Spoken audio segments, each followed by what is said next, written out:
My name is TYSON OSWALD. I'm a husband and father. I have 2 kids, a boy and a girl, and I'm a medical student and future physician, a future doctor. And I overcome major depressive disorder every day. I have everything I can dream of, a promising future. I'm married to the girl of my dreams. I have a son and daughter that love me, a strong belief in God, and very few worries. I am pursuing an amazing career, attending national conventions and committees that are truly making a difference. I enjoy being outgoing. I like to call people by name. I know them personally. A lot of the people that I see around me, and I love to tell jokes, and I love trying to lift others up. And I feel like I live a very fulfilling life. So it comes as a shock and surprise to a lot of people that I've struggled with suicidal ideation and depression. I also get anxious about things that lots of my peers don't think twice about. I try so hard to be a positive influence in everyone else's life, but when my mind enters a downward spiral and bends anything and everything to seem negative or hurtful, I often have a hard time finding something positive to help me get out of it. The reason I'm speaking out to tell my story is I was afraid to admit that I needed help. There are so many social pressures and just the stigma against needing help for mental things, especially for physicians, but really it's for everyone. I'm hoping that sharing my story will help break down those barriers for at least one person. When I finally decided to reach out, I had no previous or current academic problems. And in fact, many of my medical school tests, I was scoring near the top of the class. Everything was going great in life. I mean, as I mentioned, I believe I have a pretty charmed life. Well, obviously nothing is perfect, but I can't find one specific thing that could have triggered me to the point of considering taking my own life. Looking back, I've been dealing with depression in different ways since high school. When I made the decision to seek help, I had been experiencing suicidal thoughts again. It was the closest I had gotten to acting on those thoughts. After luckily talking myself out of it, I remembered a close medical school friend who shared just a couple weeks earlier their story of reaching out for help for their depression. It helped me realize, finally, that I needed to do that too. Counseling therapy is a great tool for almost everyone in any situation. During weekly therapy, she helped me examine my life for where I could make changes and also helped me start using some coping mechanisms like breathing techniques and thought processes to decrease stress and anxiety. And she was key in referring me to a physician when those things just didn't quite do everything that I needed them to. That led me to meeting with a wonderful physician for the last year and a half. He helped me to see that my situation might mean I'll be dependent on medications for a long time. Despite my best efforts and help and support from my school and so many people around me, I was unsuccessful at keeping up with the busy, stressful medical school schedule while experimenting with my much-needed medications. I ended up taking an 8-month break from school to get my mental health on track, and I'm so glad I did. I'm so grateful my school is accommodating and letting me take a leave of absence. I've had to change my medicine about 10 times already. I expect I have to adjust it again at some point. After a year and a half of trying different medications and doses, I finally feel that I'm on a medication regimen that supplements my mental health and lifestyle changes that I've been making. And now it's allowed me to resume my schoolwork and pursue my dream of being a physician. It hasn't been and probably won't ever be easy. I definitely feel like it's all worth it though. In fact, I wish I would have looked for help sooner. I was able to hide so many things, my depressive episodes and anxiety from family and friends and even from my wife. I felt I especially needed to hide them from my wife.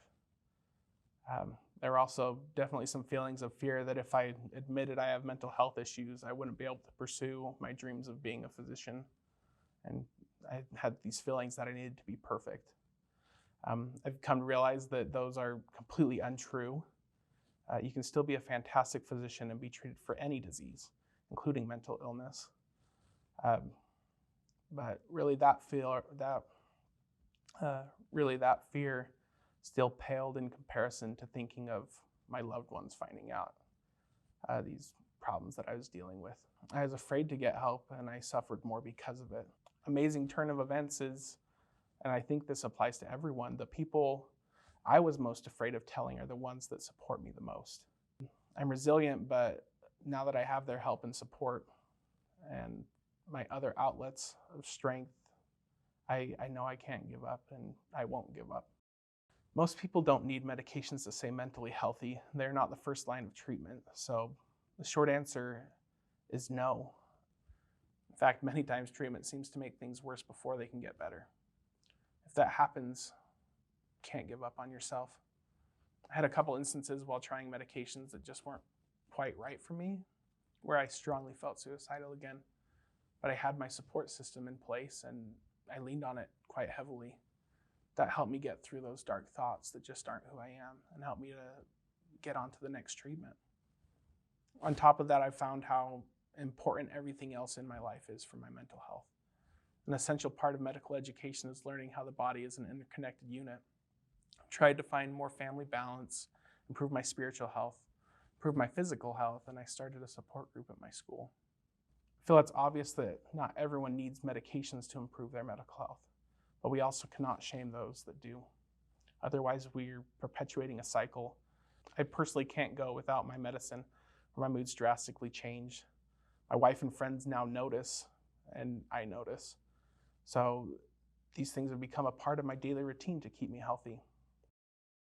I'm not sure why there is such a stigma surrounding mental health. People make fortunes today just posting their physical health, workout routines, and diets, which I should add are also very important. When it comes to mental health, so many of us are just kind of fake. I don't think it's on purpose, but maybe among other things, it's a side effect of our social media culture.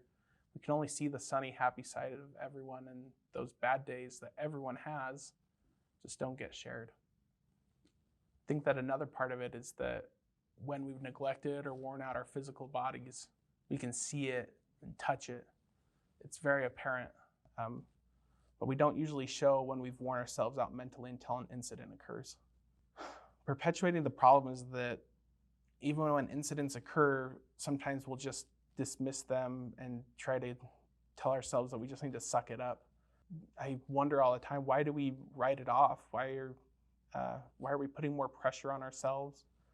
How can we hope to just be better? Some nonsense like that when we don't change the situation by reaching out for help. I love what one of my friends told me. They said, don't let mental illness be a weakness that defines you, but a challenge that instills strength beyond what anyone else can believe. I think everyone should be more conscious of their mental health. Just like exercise and diet are still extremely important for those that are already physically healthy, I believe that counseling, therapy, and support systems are still extremely important for those that are without mental illness. Seeing that I could go through depression without any specific outward cause made me realize how important it truly is for everyone. There's no problem too small. Seriously, there are so many factors that affect our mental health. Mental illness is an important one, but there are many others, such as discrimination, abuse, sexual assault, bullying, physical and mental insecurities, life balance, money problems, and even just stress. I believe everyone should be more aware of their mental health. I strongly believe in a good life balance, emotionally, physically, intellectually, spiritually, and mentally. I'm also a strong believer in counseling, therapy, support groups, and medications. And there are so many other treatment options available depending on personal circumstances. See your physician or therapist for ideas on how to improve your own mental health. On the note of counseling therapy is not a sign of insanity or inability to cope or inability to succeed. It's an opportunity to open up and find things inside yourself that you can heal. It can just decrease your stress and help any life become more manageable. My take-home message would be 3 things. First, everyone has a component of mental health that they battle with. The more we open up the conversation, tell our stories, and ask for help, the more we will realize none of us are alone. Second, it's not just good to get help, it's 100% necessary. I encourage every person watching this individually, please find ways to improve your personal support system and don't give up. get help. Third, I love that we applaud those in our society that despite physical ailments are able to pursue their dreams.